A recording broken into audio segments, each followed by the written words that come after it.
फेवी 25-6 126 अनाम राक्षस। सु उपनाम वाला अधेड़ उम्र का व्यक्ति जो तेजी से चल रहा था, अचानक रुक गया। उसका चेहरा गंभीर हो गया और उसने गहरी आवाज में कहा, सावधान रहो, कुछ गड़बड़ है। उसी समय उसके हाथ में उसकी आध्यात्मिक तलवार प्रकट हो गई। इस साइट का नया यूआरएल है, इसे याद रखने का आसान तरीका .com। आगे से हल्की सरसराहट की आवाज आई जो धीरे धीरे नजदीक आती गई। त्रिभुजाकार आंखों वाला व्यक्ति चौंक गया और तुरंत अपना जादुई उपकरण, एक पंखा, निकाल लिया। उसने उसे खोलकर अपनी छाती के सामने क्षैतिज रूप से पकड़ते हुए पूछा, क्या हो रहा है? सु उपनाम वाले अधेड़ व्यक्ति के उत्तर देने से पहले ही त्रिभुजाकार आंखों वाले व्यक्ति का भाव बदल गया और वह चिल्लाया, यह क्या है? इतना सारा। डू फैंग उन दोनों के ठीक पीछे, लगभग 100 फीट की दूरी पर चल रहा था। जब वे अचानक रुके तो वह चौंक गया और चुपचाप उनके करीब चला गया। कुछ क्षण बाद, जब उसने आसपास का जायजा लिया तो वह दंग रह गया। अपनी आध्यात्मिक इंद्रियों द्वारा पता लगाए गए क्षेत्र के भीतर सु उपनाम वाले दोनों भाई दर्जनों विचित्र दिखने वाले राक्षसी जीवों से घिरे हुए थे। ये सभी जीव मृदु पीले रंग के थे, जिनकी लंबाई 2 से 3 झांग लगभग 6.6 मीटर थी, और वे मगरमच्छों से मिलते जुलते थे, लेकिन उनके मुंह मगरमच्छों जितने लंबे नहीं थे, और उन सभी के सिर पर सींगों की एक जोड़ी थी जो मगरमच्छों में नहीं होती। ये सभी द्वितीय और तृतीय श्रेणी के राक्षस हैं, जिनकी शक्ति केवल चिशोधन स्तर की है। हालांकि इनमें से सबसे कमजोर राक्षस की शक्ति चिशोधन के 6ठे स्तर की है, और 1/3 राक्षसों की शक्ति चिशोधन के 9वें स्तर की है। इनकी संख्या भले ही अधिक हो, लेकिन दो मध्यवर्ती योद्धाओं की शक्ति को देखते हुए इनसे निपटना मुश्किल नहीं है। बस यह अज्ञात है कि क्या कोई और अधिक शक्तिशाली राक्षस कहीं छिपे हुए हैं। डू फैंग भी चौंक गया। तियानशिंग घाटी को योद्धा स्तर के साधकों का कब्रिस्तान कहा जाना कोई आश्चर्य की बात नहीं थी। मौजूदा हालात को देखते हुए, अगर 2 नौसिखिए योद्धा होते तो उनके बचने की कोई उम्मीद नहीं होती। वे बुरी तरह घायल हो जाते या मारे ही जाते। अगर कोई और भी शक्तिशाली राक्षस आ जाता तो उनकी मौत निश्चित थी। कौन जाने आगे और कौन कौन से खतरे आ सकते हैं। दर्जनों राक्षस धीरे धीरे आगे बढ़े और उन दोनों आदमियों से लगभग 5 झांग की दूरी पर उनकी दृष्टि रेखा के भीतर आकर रुक गए। सु उपनाम वाले दोनों आदमी अपने सामने खड़े दर्जनों राक्षसों को घूरते रहे, उनके दिल थोड़े भारी हो गए थे। दर्जनों राक्षस अचानक और धीरे धीरे रास्ता बनाने के लिए हट गए। कुछ ही क्षण बाद डू फैंग की आध्यात्मिक चेतना की सीमा के भीतर एक और भी विशाल राक्षस प्रकट हुआ। ये राक्षस लगभग चुपचाप प्रकट हुआ। ये धीरे धीरे सु उपनाम वाले दोनों भाइयों की ओर बढ़ा। इसकी मुट्ठी के आकार की आंखों से हरी रोशनी निकल रही थी और ये लालच भरी निगाहों से उन्हें घूर रहा था। 4 झांग से भी अधिक लंबे उस दैत्य को प्रकट होते देख सु उपनाम वाले अधेड़ व्यक्ति के हृदय में सिहरन दौड़ गई। ये 4थे स्तर का एक चरम दैत्य था, जो एक नौसिखिया योद्धा के बराबर था। ऐसा प्रतीत होता था कि इन दैत्यों के घेरे से बच निकलना बेहद मुश्किल होगा। त्रिकोणीय आंखों वाले उसके छोटे भाई के चेहरे पर भी गंभीर भाव थे और उसने कहा, बड़े भाई, इतने सारे दैत्यों के साथ हमें सावधान रहना होगा। सबसे आगे चल रहे राक्षस ने अचानक अपना मुंह खोला और बैल की दहाड़ जैसी भयानक गर्जना की। उस गर्जना के साथ ही दर्जनों राक्षस आगे बढ़े और सु उपनाम वाले 2 आदमियों की ओर दौड़ पड़े। हालांकि ये राक्षस विशालकाय थे, फिर भी वे असाधारण फुर्ती से आगे बढ़ रहे थे। दर्जनों राक्षस 2 समूहों में बंट गए। प्रत्येक समूह सु उपनाम वाले अधेड़ उम्र के व्यक्ति और त्रिकोणीय आंखों वाले व्यक्ति की ओर बढ़ रहा था। प्रत्येक समूह में 20 से अधिक राक्षस थे, जिनमें 7 या 8 तृतीय स्तरीय राक्षस शामिल थे जो चिशोधन के 9वें स्तर के बराबर थे। सु उपनाम वाले दोनों साधकों के चेहरे के भाव बदल गए और उन्होंने तुरंत अपने मंत्रों का प्रयोग किया। उनके हाथों में मौजूद जादुई वस्तुएं अनंत प्रकाश और लहरों की परतों में परिवर्तित हो गईं और हमलावर राक्षसों पर आक्रमण कर दिया। 4थे स्तर का राक्षस त्रिकोणीय आंखों वाले व्यक्ति की ओर बढ़ा। ऐसा प्रतीत होता था कि वह जानता था कि सु उपनाम वाला अधेड़ व्यक्ति अधिक बड़ा खतरा है, इसलिए उसने अपनी शक्ति पहले त्रिकोणीय आंखों वाले व्यक्ति से निपटने पर केंद्रित की। त्रिकोणीय आंखों वाले अधेड़ उम्र के व्यक्ति ने अपना चेहरा बदल लिया और राक्षस के हमलों से निपटने में और भी अधिक ध्यान केंद्रित कर लिया। उसके हाथ में मौजूद जादुई वस्तु एक पंखा था, जो हर बार घुमाने पर जबरदस्त हवा का बल उत्पन्न करता था, जिससे किसी के लिए भी आंखें खोलना असंभव हो जाता था और उनकी गति प्रभावित होती थी। उनके चारों ओर मौजूद दर्जनों राक्षस भी इसी तरह की स्थिति में थे। उनकी चाल धीमी हो गई थी, लेकिन उनके हमले उतने ही भयंकर थे। जैसे ही इन राक्षसों ने अपना मुंह खोला, एक दुर्गंध निकली जिससे सू उपनाम वाले दोनों व्यक्ति घबरा गए, उन्हें मतली महसूस हुई और लगभग उल्टी आ गई, जिससे उनके हमलों पर भी असर पड़ा। चौथे स्तर के राक्षस ने अपना मुंह खोला, जोरदार दहाड़ मारी और हवा में उछलकर त्रिकोणीय आंखों वाले जीव की ओर झपटा। अपने विशाल आकार के बावजूद उसकी हरकतें असाधारण रूप से फुर्तीली थीं। अपनी छलांग के सबसे ऊंचे बिंदु पर पहुंचकर उसने अचानक अपनी लंबी पूंछ घुमाई, जो तेजी से त्रिकोणीय आंखों वाले जीव की गर्दन की ओर मुड़ी और तेज हवा की सरसराहट जैसी आवाजें पैदा कीं। त्रिकोणीय आंखों का भाव बदल गया। अपने दाहिने हाथ को झटकते हुए उसने तेजी से अपने पंखे से अपने सामने कई वृत्त बनाए और फिर मुड़कर सुरक्षा कवच की कई परतें बना लीं। उसी समय वह तेजी से पीछे हट गया। पफ पफ पफ की आवाजें लगातार गूंजती रहीं। राक्षस की पूंछ के जोरदार हमले के कारण त्रिकोणीय आंखों की सुरक्षा की कई परतें पतले कागज की तरह आसानी से फट गईं। राक्षस की पूंछ कुछ पल के लिए रुकी और फिर जिद से ट्रायंगल आइस पर हमला जारी रखा। ट्रायंगल आइस के पास पीछे हटने के अलावा कोई चारा नहीं था। उसने तुरंत अपना पंखा बंद कर लिया और मुट्ठियां भींच ली ताकि राक्षस की पूंछ को रोक सके, जो पहले ही उस पर आ चुकी थी। एक तीखी, धातुई ध्वनि गूंजी। राक्षस की पूंछ अविश्वसनीय रूप से कठोर थी। त्रिकोणीय आंखों वाले साधक के पंखे से टकराने के बाद भी वह पूरी तरह से अक्षुण्ण रही। हालांकि उसने राक्षस के हमले को रोक दिया था, लेकिन त्रिकोणीय आंखों वाले साधक को राक्षस की पूंछ के जोरदार प्रहार से अपने हाथों में सुन्नापन महसूस हुआ। भयभीत होकर उसका चेहरा अत्यंत गंभीर हो गया। इस समय तक दूसरे और तीसरे स्तर के अन्य राक्षस उन दोनों को घेर चुके थे और चौथे स्तर के राक्षसों के नेतृत्व में वे उन पर बेतहाशा हमला कर रहे थे। ये राक्षस एक प्रशिक्षित सेना की तरह एक निश्चित क्रम में आगे बढ़ रहे थे, व्यवस्थित ढंग से आगे बढ़ते और पीछे हटते हुए कड़े आक्रमण और रक्षात्मक रणनीति का प्रदर्शन कर रहे थे। जैसे जैसे युद्ध आगे बढ़ता गया, सू उपनाम वाले दोनों भाई और भी चिंतित होते गए। हालांकि ये राक्षस बलवान नहीं थे, लेकिन उनकी बड़ी संख्या, संगठित आक्रमण और रक्षा प्रणाली और मोटी खाल के कारण उन पर प्रहार करने पर भी उनका कोई खास प्रभाव नहीं पड़ता था। इसके अलावा एक थोड़ा अधिक बलवान नेता राक्षस आदेश दे रहा था, जिससे दोनों भाई काफी मुश्किल में पड़ गए थे।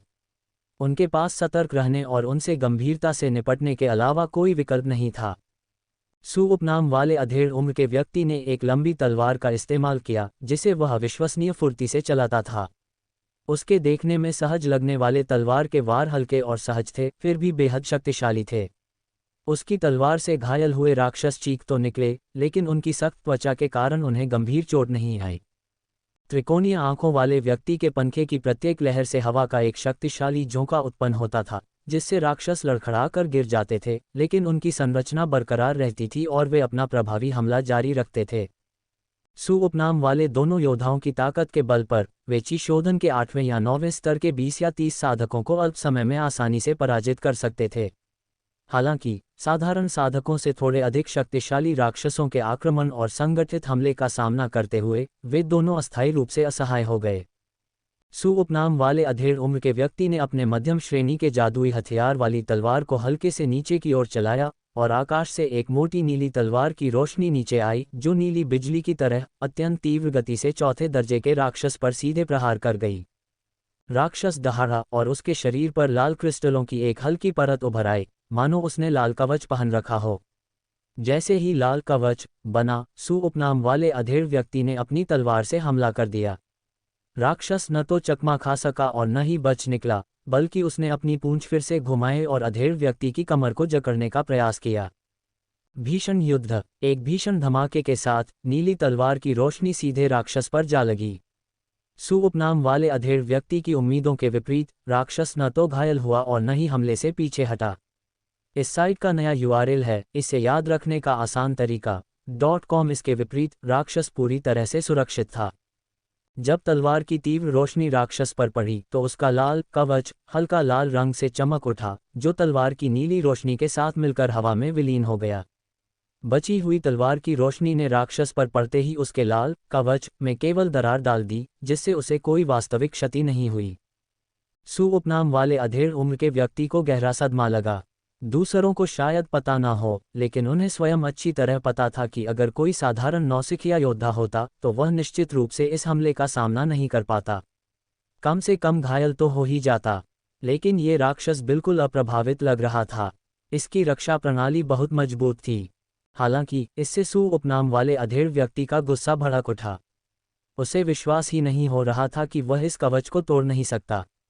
सू उपनाम वाले अधेड़ व्यक्ति ने मन ही मन गुस्से से कहा और उसकी आध्यात्मिक तलवार ने तुरंत उसके सामने एक वृत्त बनाया। आध्यात्मिक तलवार से एक गोलाकार आभा प्रकट हुई, जो शुरू में केवल 3 फुट वर्ग और 1 इंच चौड़ी थी। नीला प्रभामंडल तेजी से राक्षस की ओर बढ़ा और रास्ते में उसका आकार और मोटाई बढ़ती गई। जब वह राक्षस तक पहुंचा तो वह पूरे 10 फीट चौकोर और 3 इंच मोटा हो गया। इस विशाल प्रभामंडल ने तुरंत चौथे स्तर के राक्षस और कई अन्य दूसरे और तीसरे स्तर के राक्षसों को अपने आगोश में ले लिया। जैसे ही राक्षस घेरे में फंसे, विशाल आभा स्वतः ही सिकुड़ गई और अंदर फंसे राक्षसों की कमर के चारों ओर तुरंत कस गई, मानो किसी व्यक्ति को फंदे से जकड़ा गया हो। दूसरे और तीसरे स्तर के राक्षस दर्द से दहाड़ उठे, उनके चारों विशाल पैर जमीन पर खरोंच रहे थे, उनकी बड़ी बड़ी पूंछें चारों ओर घूम रही थीं, जिससे अनगिनत धूल के बादल उठ रहे थे और जमीन कांप रही थी। नीला प्रभामंडल सिकुड़ता, कसता और छोटा होता गया। कई द्वितीय और तृतीय श्रेणी के राक्षसों की कमर पर प्रभामंडल ने चाकू की तरह वार किए, जिससे उनके शरीर से लाल खून बहने लगा और वे हिंसक रूप से छटपटाने लगे। चतुर्थ श्रेणी का राक्षस क्रोध में दहाड़ा, लेकिन अपने लाल कवच के कारण उसे दूसरों की तरह गंभीर चोटें नहीं आईं। जैसे जैसे प्रभामंडल कसता गया, एक चटकने की आवाज आए और अंततः प्रभामंडल के हमले से लाल कवच चकनाचूर हो गया। राक्षस के शरीर से लाल क्रिस्टल गिरने लगे। मुख्य राक्षस दर्द से कराह उठा, उसकी विशाल पूंछ अचानक पीछे की ओर झटक कर नीली आभा पर 1, 2, 3 बार प्रहार किया और अंततः उसे चकनाचूर कर दिया, जिससे वह उसके बंधनों से मुक्त हो गया। हालांकि अन्य राक्षस इतने भाग्यशाली नहीं थे, वे आभा द्वारा चकनाचूर होने से पहले ही नष्ट हो गए। प्रकाश ने ही उन्हें 2 टुकड़ों में काट दिया। सू उपनाम वाले अधेड़ उम्र के व्यक्ति ने जब चौथे दर्जे के राक्षस को फंसा लिया, तब भी वह रुका नहीं। उसने अपनी आध्यात्मिक तलवार से लगातार वार करते हुए बाकी 20-25 राक्षसों को मार गिराया। इतने कम समय में ही 5 राक्षस उसकी तलवार से मारे गए। उसके छोटे भाई, त्रिकोणीय आंखों वाले, ने भी 4 राक्षसों को मार डाला। प्रकाश के बंधन से मुक्त होते ही चौथे स्तर के राक्षस ने अपने विशाल जबड़े खोले और दहाड़ा। पल भर में सभी राक्षसों ने अपने हमले रोक दिए और एक साथ पीछे हट गए। फिर उन्होंने अपने मुंह दोबारा खोले और धुएं का एक पतला बादल उगल दिया। हवा में एक तीव्र दुर्गंध फैल गई। सू उपनाम वाले दोनों व्यक्ति अपनी सांस रोककर राक्षसों के झुंड की ओर दौड़े। उनकी वर्तमान साधना के स्तर के अनुसार वे अधिक देर तक सांस नहीं रोक सकते थे, इसलिए उन्हें राक्षसों के घेरे को जल्द से जल्द तोड़ना था। सू उपनाम वाला अधेड़ उम्र का व्यक्ति चौथे स्तर के राक्षस को ध्यान से घूर रहा था। उसकी आध्यात्मिक तलवार बार बार चमक रही थी और तलवार की रोशनी की लकीरें उसकी ओर बढ़ रही थीं। वहीं त्रिकोणीय आंखों वाला व्यक्ति निचले स्तर के राक्षसों को निशाना बना रहा था। उसका पंखा ऊपर नीचे घूम रहा था और आध्यात्मिक ऊर्जा की लहरें उनकी ओर बढ़ रही थीं। चौथे दर्जे के राक्षस का लाल कवच पहले ही टूट चुका था, लेकिन उसकी खाल सख्त थी और उसकी सुरक्षात्मक क्षमता अभी भी प्रबल थी। उसने अचानक अपने चारों पंजे जमीन में गाड़ दिए और उछलकर सू उपनाम वाले अधेड़ उम्र के व्यक्ति पर झपट पड़ा। उसने न तो बचाव किया और न ही पीछे हटा, मानो वह अपने सामने खड़े इंसान को दंडित करने के लिए खुद घायल होना चाहता हो। ऐसा लग रहा था मानो वह सचमुच गुस्से में हो। राक्षस की दयनीय हालत देखकर सू उपनाम वाले अधेड़ व्यक्ति के पास आत्मरक्षा के लिए अपनी तलवार निकालने के अलावा कोई विकल्प नहीं बचा था। उसने तुरंत अपने सामने दर्जनों बार वार किए। तलवारों के टकराने की तेज आवाज गूंज उठी, क्योंकि तलवार ने राक्षस पर दर्जनों बार प्रहार किया था। राक्षस दर्द से कराह उठा, लेकिन उसकी पूंछ ने जोरदार प्रहार किया और अधेड़ व्यक्ति की कमर को जकड़कर उसे जबरदस्ती अपनी ओर खींच लिया। सू उपनाम वाले अधेड़ उम्र के व्यक्ति को कमर में तेज दर्द हुआ, जिससे वह अपनी आध्यात्मिक तलवार चलाते समय हिचकिचा गया। राक्षस ने इस अवसर का लाभ उठाते हुए सू के बाएं कंधे पर अपने पंजे मारे और मांस का एक बड़ा टुकड़ा फाड़ दिया। कमर और कंधे दोनों में घायल सू दर्द और क्रोध से भर गया। वह दहाड़ा, राक्षस मर जा। उसने अपने दाहिने हाथ से अपनी आध्यात्मिक तलवार को आगे बढ़ाया और राक्षस की बाईं आंख में छेद कर दिया। साथ ही असहनीय दर्द सहते हुए उसने अपने बाएं हाथ की हथेली से राक्षस के मुंह और नाक पर प्रहार किया। एक जोरदार धमाके के साथ राक्षस को जोरदार प्रहार हुआ और वह लड़खड़ाकर पीछे गिर गया, लेकिन उसकी पूंछ सू उपनाम वाले व्यक्ति के शरीर से लिपटी रही। इसी क्षण अन्य राक्षसों ने सू उपनाम वाले अधेड़ उम्र के व्यक्ति पर हमला करने का अवसर पा लिया। 10 से अधिक द्वितीय और तृतीय श्रेणी के राक्षस एक साथ झपटे, कुछ ने काटने के लिए अपना मुंह खोला, कुछ ने पकड़ने के लिए अपने अगले पंजे बढ़ाए और कुछ ने उलझाने के लिए अपनी पूंछें झटक दीं।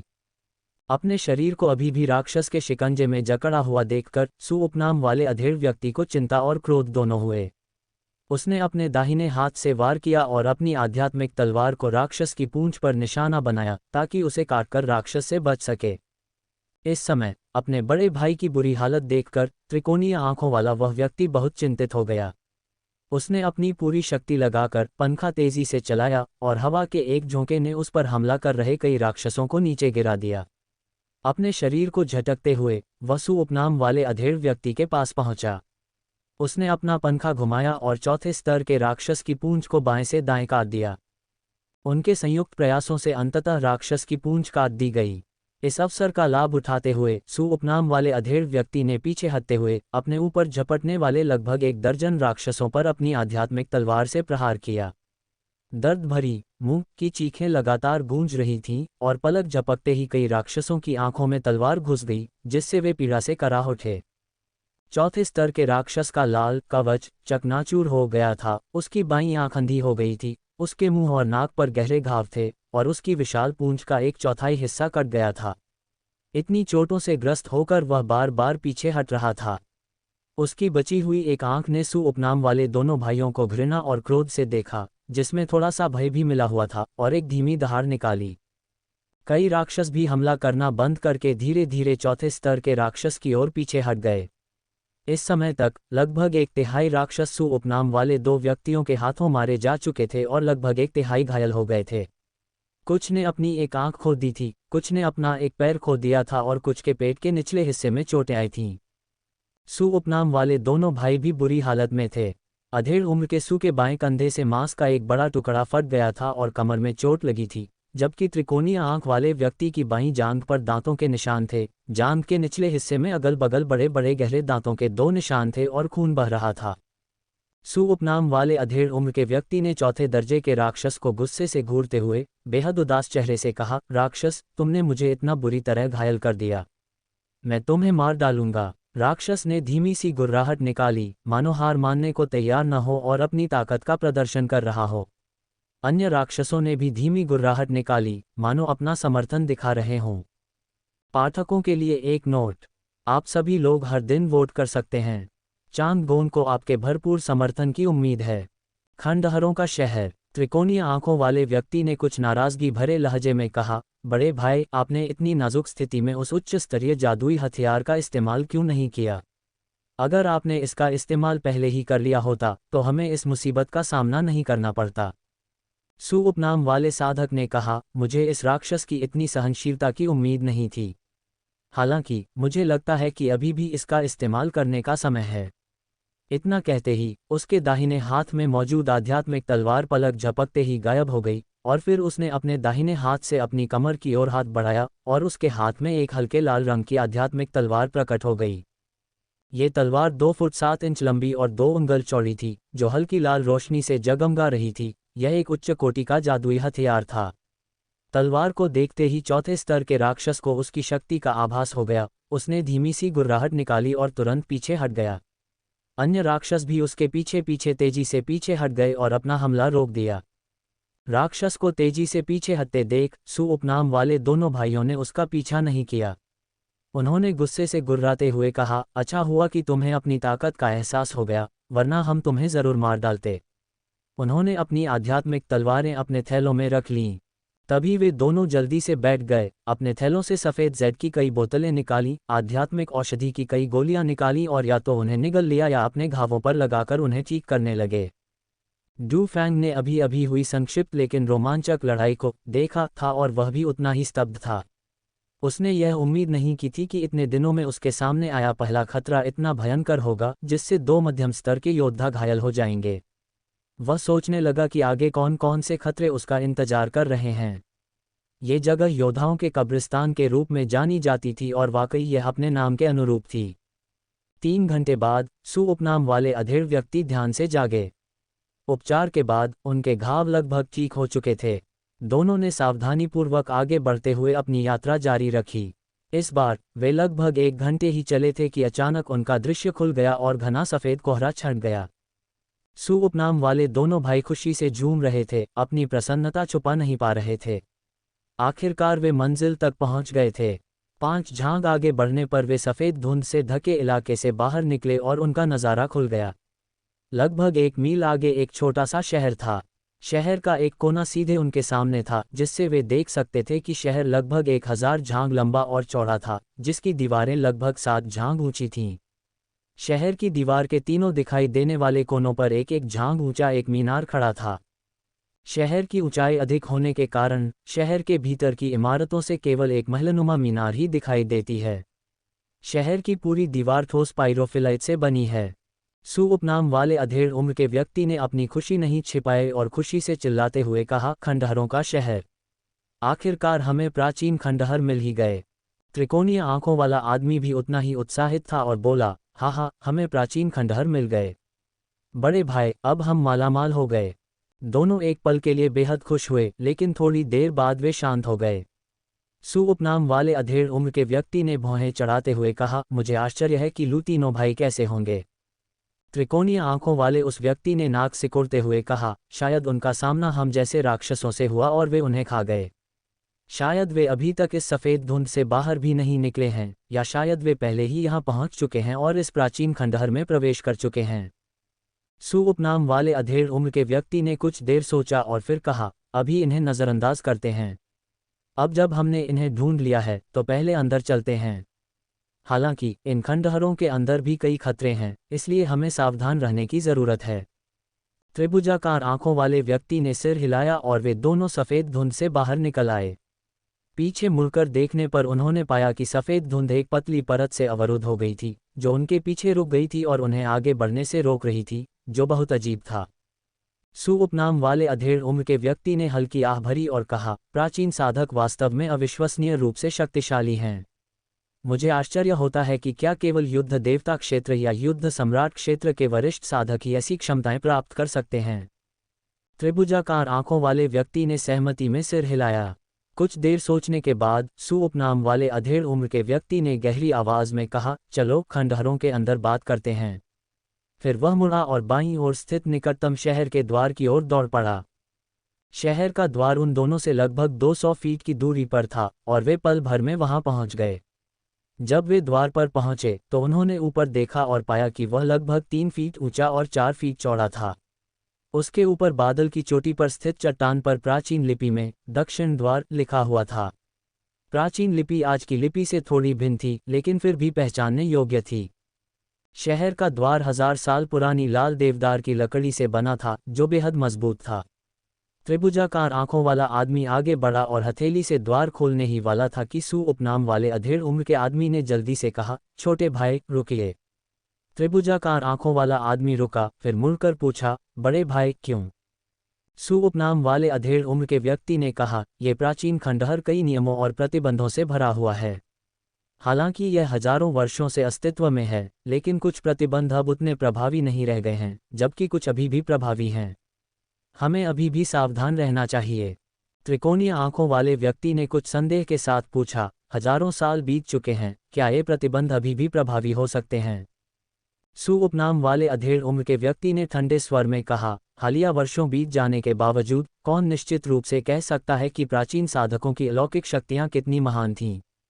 चून की तियानशिंग घाटी को योद्धा स्तर के साधकों का मकबरा कहा जाता है, इसलिए इसमें खतरे अवश्य होंगे। मुझे लगता है कि इसमें मौजूद मंत्रोच्चारण और प्रतिबंध कुछ न कुछ प्रभाव अवश्य डालते होंगे। ये सुनकर त्रिकोणीय आंखों वाले व्यक्ति को लगा कि बात समझ में आ गई है। उसने थोड़ा सिर हिलाया और कहा, बड़े भाई सही कह रहे हैं। तो फिर हम अंदर कैसे जाएंगे? सु उपनाम वाले अधेड़ उम्र के व्यक्ति ने हल्की मुस्कान के साथ कहा, चूंकि मुझे पता है कि इन खंडहरों में कई तरह की पाबंदियां और खतरे हैं, इसलिए मैं पूरी तरह तैयार हूं। बोलते ही वह आगे बढ़ा, अपना दाहिना हाथ फैलाया और उसके हाथ में एक बैंगनी रंग की टोकन जैसी वस्तु प्रकट हुई। उसने टोकन को ऊपर उठाया, अपनी असली ऊर्जा उसमें प्रवाहित की और टोकन को शहर के द्वार की ओर इंगित किया। तुरंत ही टोकन से बैंगनी रंग की प्रकाश की एक किरण निकली और शहर के द्वार की ओर बढ़ गई। जब बैंगनी रंग की प्रकाश किरण शहर के द्वार पर पड़ी तो तुरंत ही उससे एक नीली सुरक्षात्मक ढाल लहरों की तरह उठ उठी। फिर बैंगनी रंग की प्रकाश किरण नीली ढाल से टकराए और एक जोरदार आवाज के साथ गायब हो गई। उसी समय शहर के द्वार पर लगी नीली ढाल धीरे धीरे फट गई, जिससे एक दरार बन गई। ये दरार धीरे धीरे चौड़ी होती गई और जल्द ही पूरे द्वार के आधे हिस्से को ढक लिया, फिर रुक गई। सु उपनाम वाले अधेड़ उम्र के व्यक्ति ने हल्की सी मुस्कान के साथ कहा, अब हम शहर के द्वार खोल सकते हैं। ये सुनकर त्रिभुजाकार आंखों वाला व्यक्ति अत्यंत प्रसन्न हुआ। उसने हथेली से प्रहार किया और उसकी प्रबल शक्ति नगर द्वार पर जा लगी। चरमराहट की आवाज के साथ विशाल नगर द्वार धीरे धीरे एक तिहाई खुल गया। सु उपनाम वाले व्यक्ति और उसके छोटे भाई त्रिभुजाकार आंखों वाले व्यक्ति ने एक दूसरे को देखा और खुशी खुशी नगर में प्रवेश कर गए। डू फैंग सफेद धुंध के किनारे छिपकर दूर से सु उपनाम वाले दो आदमियों की आकृतियां देख रहा था। उनकी आकृतियां ओझल हो जाने के बाद ही वह अपने छिपने की जगह से निकलकर शहर के द्वार के बाहर आ गया। शहर के द्वार पर बनी सुरक्षात्मक दीवार में दरारें अभी भी थीं, लेकिन वे धीरे धीरे छोटी होती जा रही थीं, अब अपने मूल आकार के 1/4 से भी कम रह गई थीं। फिर भी एक व्यक्ति का आसानी से उनमें से गुजरना संभव था। डू फैंग ने हल्की सी मुस्कान के साथ मन ही मन सोचा, लगता है ये प्राचीन दीवार अब उतनी मजबूत नहीं रही जितनी पहले थी। यहाँ तक कि इसके बंद होने की गति भी इतनी धीमी है। अगर कोई दुश्मन हमला करता तो क्या वे सब बहुत पहले ही अंदर नहीं घुस गए होते। शहर के द्वार के बाहर खड़े होकर डू फैंग ने अंदर झांका। द्वार केवल 1/3 खुला था, जिससे उसे केवल एक विशाल 3 मंजिला इमारत दिखाई दे रही थी।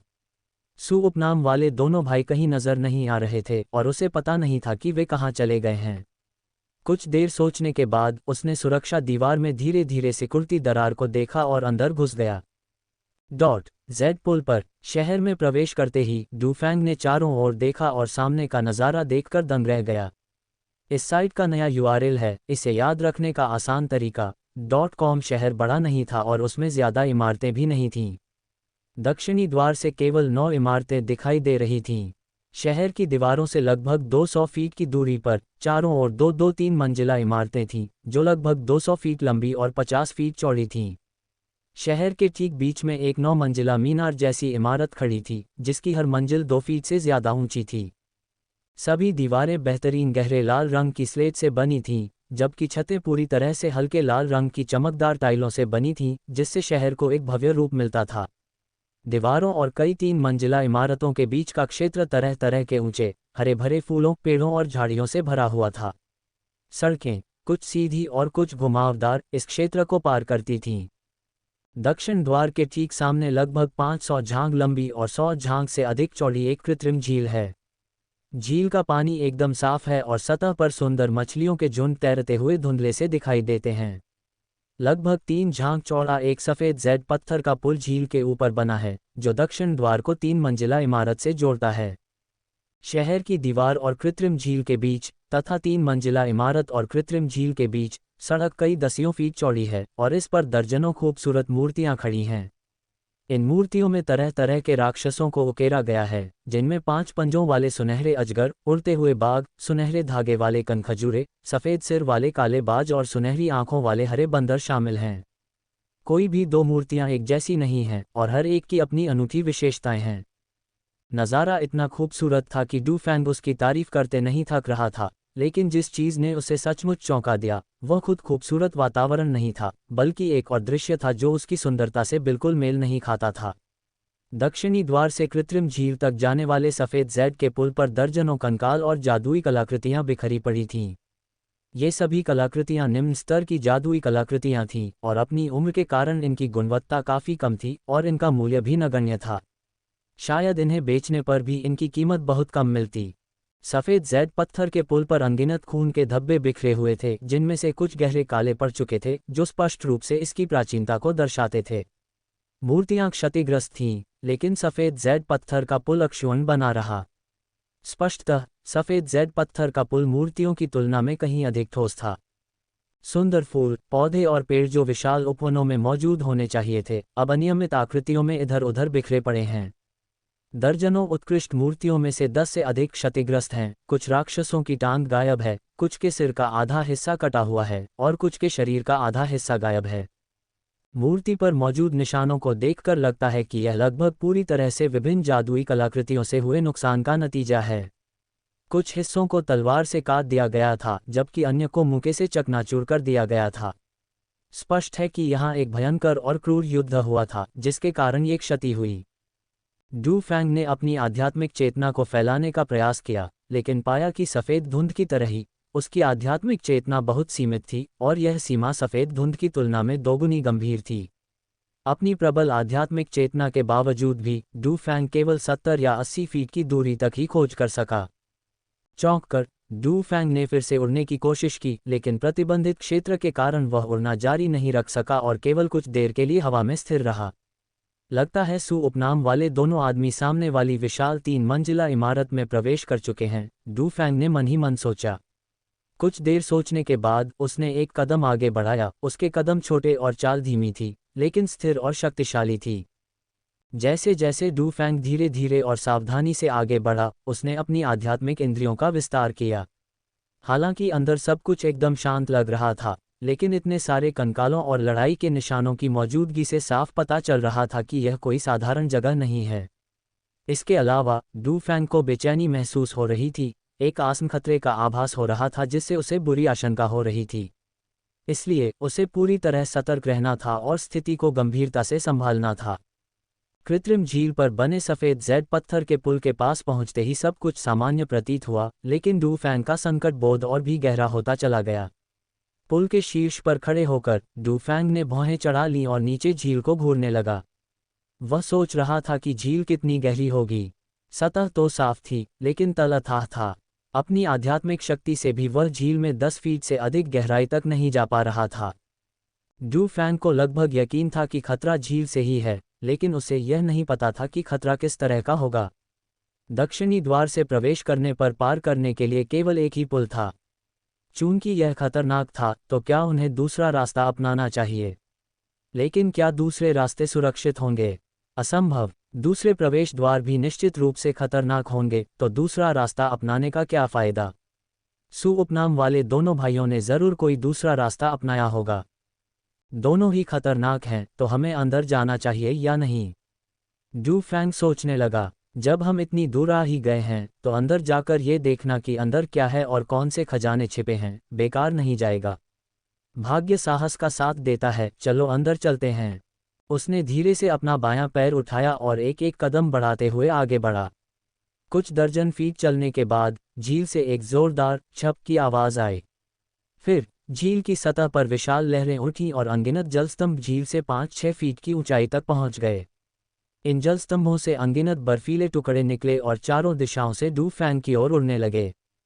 इसके तुरंत बाद एक भयंकर गर्जना सुनाई दी, जो किसी अजगर की चीख या बाघ की दहाड़ जैसी थी, जिसने हृदय को भेद दिया और आत्मा का दम घोंट दिया। जैसे ही पानी का स्तंभ ऊपर उठा, डू फैंग को आने वाले खतरे का आभास हो गया। उसने अपनी गहरे हरे रंग की मध्यम श्रेणी की जादुई तलवार को कसकर पकड़ा और उसे घुमाते हुए अपने बचाव के लिए आध्यात्मिक ऊर्जा की ढालें बना लीं। लेकिन डू फैंग को फिर भी लगा कि यह काफ़ी नहीं है। वह घनी बर्फ की नुकीली चोटियों में दरारें ढूंढता रहा और पीछे हटता रहा, ताकि पानी के स्तंभ से घिरे उस स्थान से जितनी जल्दी हो सके बाहर निकल सके। क्लैंग क्लैंग क्लैंग की मधुर ध्वनि लगातार गूंज रही थी। यह अनगिनत बर्फीले टुकड़ों के गहरे हरे रंग की आध्यात्मिक तलवार से टकराने का परिणाम था। बर्फीले टुकड़े टूटकर झील में गिर गए। बर्फीले टुकड़ों के ठीक पीछे पानी के विशाल स्तंभ उठ रहे थे।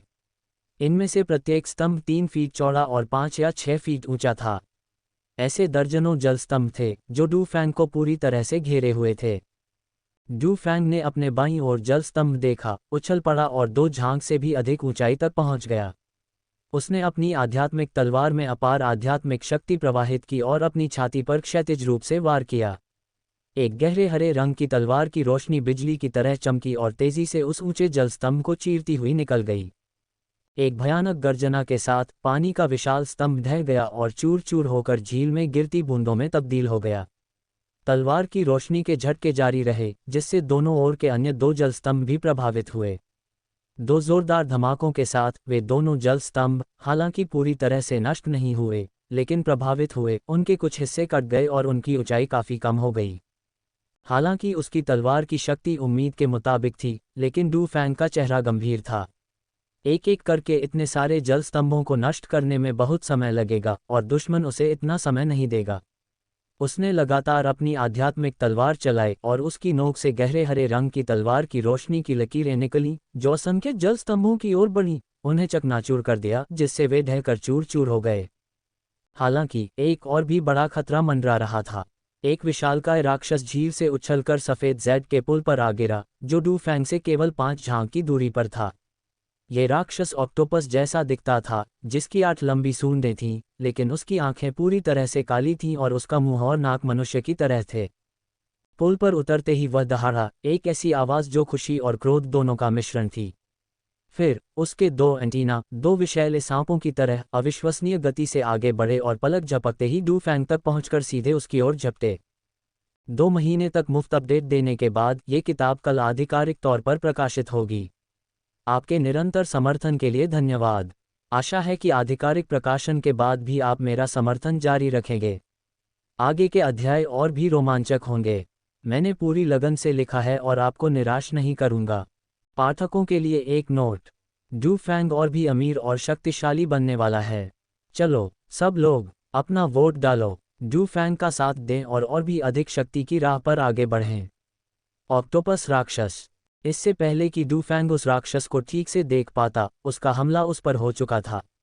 उसके चारों ओर पानी के 1 दर्जन से अधिक स्तंभ तेजी से उसकी ओर बढ़ते और घूमते हुए आ रहे थे। हवा में डू फैंग का समय समाप्त हो गया था और उसका शरीर तेजी से नीचे गिरने लगा।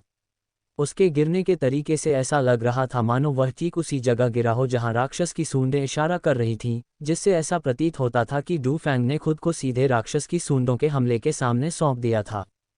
इस राक्षस में 5वें दर्जे के जीव जितनी शक्ति थी, जो एक मध्यम स्तर के योद्धा के बराबर थी। इसके हमले बेहद शक्तिशाली थे। पास पहुंचने से पहले ही डू फैंग ने अपने ऊपर एक तीव्र आध्यात्मिक दबाव महसूस किया, जिससे उसे सांस लेने में कठिनाई हो रही थी और उसकी गति धीमी हो गई थी।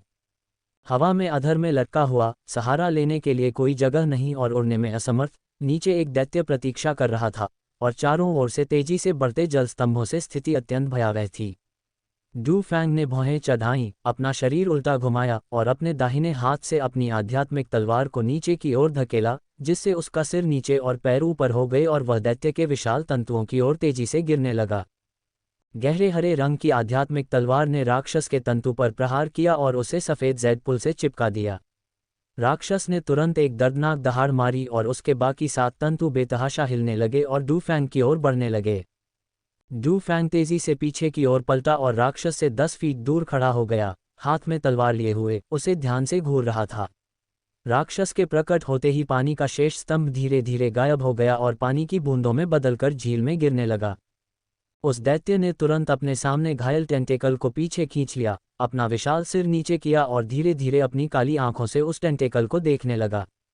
फिर वह दहाड़ा और अपना सिर उठाकर डू फैंग की ओर देखा। उसकी काली आंखें एक रहस्यमयी चमक से दमक रही थीं, मानो वह डू फैंग को घूर रहा हो। खतरे से बच निकलने पर डू फैंग ने राहत की सांस ली। राक्षस को देखते हुए उसने ठंडे स्वर में कहा, राक्षस, बेहतर होगा कि तुम खुद ही गायब हो जाओ और मुझे जाने दो, वरना मैं तुम्हारा सिर धड़ से अलग कर दूंगा। मानो वह शब्दों को समझ सकता हो, राक्षस ने एक बार फिर डू फैंग पर दहाड़ मारी। उसकी 8 तंतु सांपों की तरह रेंग रही थीं। हालांकि डू फैंग ने बेपरवाही से बात की, लेकिन उसे वास्तव में भरोसा नहीं था। राक्षस की 5वीं श्रेणी की शक्ति को देखते हुए डू फैंग को लगा कि सामान्य परिस्थितियों में वह थोड़ी सी कोशिश से उसे मार सकता है, लेकिन इस खंडहर में उड़ान निषेध क्षेत्र के कारण उसकी युद्ध शक्ति बहुत कम हो गई थी, जिससे राक्षस को मारना बेहद मुश्किल हो गया था। उसे किसी भी तरह की सफलता पाने के लिए गंभीर चोट का जोखिम भी उठाना पड़ सकता था। हालांकि इस अनिश्चित खतरे से भरे वातावरण में डू फैंग आसानी से घायल होकर अपनी शक्ति को प्रभावित नहीं करना चाहता था। आगे आने वाले संकट पहले से कहीं अधिक गंभीर होंगे, इसलिए अपनी वर्तमान स्थिति को बनाए रखना ही सर्वोत्तम था। राक्षस का शरीर मरोड़ उठा, उसका मुंह एक मेढक की तरह सांस लेने और छोड़ने के दौरान फूलने और सिकुड़ने लगा, मानो वह किसी और भी शक्तिशाली हमले की तैयारी कर रहा हो। डू फैंग का चेहरा गंभीर हो गया। उसने अपने गहरे हरे रंग के मध्यम श्रेणी के जादुई हथियार को हवा में उछाला, साथ ही हाथ के इशारे करते हुए कई रहस्यमय मंत्रों का जाप किया। उसने स्वर्ग और पृथ्वी तलवार तकनीक का दूसरा वार, अंधकार और अराजकता, चलाया। पल भर में मध्यम श्रेणी का जादुई हथियार, आत्मा तलवार, हवा में घूमने लगी और डू फैंग के केंद्र से एक धुंधली धूसर धुंध निकली जिसने उसे तुरंत घेर लिया और आगे फैल गई। फिर राक्षस की आकृति धुंध में गायब हो गई। इस समय राक्षस ने अपनी पूरी शक्ति जुटा ली थी। उसका विशाल मुख चौड़ा खुल गया और गहरे काले रंग का तरल पदार्थ तीर की तरह बाहर निकला और डू फैंग की ओर तेजी से बढ़ा। मुख से बाहर निकलते ही वह तरल पदार्थ अनगिनत काले बिंदुओं में परिवर्तित हो गया, जो घनी रूप से 2 झांग व्यास का एक विशाल जाल बना रहे थे। डू फैंग ने इसे कम आंकने की हिम्मत नहीं की। ये रस अत्यंत विषैला होना चाहिए। थोड़ी सी मात्रा भी गंभीर परिणाम दे सकती है। उसने तुरंत कुछ साधारण जादुई हथियार निकाले और उन्हें अपने शरीर के चारों ओर घुमाकर एक सुरक्षात्मक कवच बनाया, जिससे वह परत दर परत सुरक्षित हो गया। Clang clang clang. किसी कीमती तलवार पर कंकड़ टकराने जैसी तीक्ष्ण और मधुर ध्वनियां शून्य में लगातार गूंज रही थीं, क्योंकि विषैला तरल पदार्थ साधारण जादुई कलाकृतियों से टकराकर वापस मुड़ रहा था। हालांकि डू फैंग ने पाया कि इन साधारण जादुई कलाकृतियों पर काले धब्बे दिखाई दे रहे थे, जिन्हें हटाया नहीं जा सकता था, और इन कलाकृतियों की आध्यात्मिक ऊर्जा कमजोर होती जा रही थी, जो इस बात का संकेत था कि वे विषैले तरल पदार्थ से दूषित हो गई थीं। विष इतना तीव्र था कि डू फैंग चौंक गया। सौभाग्य से उसने इसे अपने ऊपर लगने से बचा लिया। उसने तुरंत दूषित जादुई कलाकृतियों को अपने थैले में रख लिया। उसी क्षण धुंध में हवा और गरज की धीमी गड़गड़ाहट की आवाज़ें गूंज उठीं और आकाश को अंधकार में करने और धरती को गर्त में धकेलने की शक्ति धीरे धीरे प्रकट होने लगी। राक्षस की काली आंखें चारों ओर घूम रही थीं, मानो वह भ्रमित हो। हवा और गरज की हल्की आवाज़ें उसे पागल कर रही थीं। उसी क्षण उसने खुद को बिना किसी प्रतिद्वंद्वी के पाया। उसकी 8 तंतु उसके शरीर के चारों ओर सिकुड़ गईं और धीरे धीरे हिलने लगीं। उसकी आंखें सावधानी से चारों ओर घूम रही थीं, अपने परिवेश का सावधानीपूर्वक जायजा ले रही थीं। ये स्थान अब परिचित झील नहीं थी, न ही सफ़ेद जैड का पुल, बल्कि कोई अज्ञात जगह थी। इस अपरिचित वातावरण ने उसे अत्यंत सावधानी से आगे बढ़ने के लिए मजबूर कर दिया। उसकी दृष्टि असामान्य रूप से कमजोर हो गई थी और वह आगे क्या है ये भी नहीं देख पा रहा था। एक पल के लिए उसने कोई भी जल्दबाजी वाला कदम उठाने की हिम्मत नहीं की। वह हिलने की हिम्मत नहीं कर रहा था, लेकिन डू फैंग ने कर दिखाए।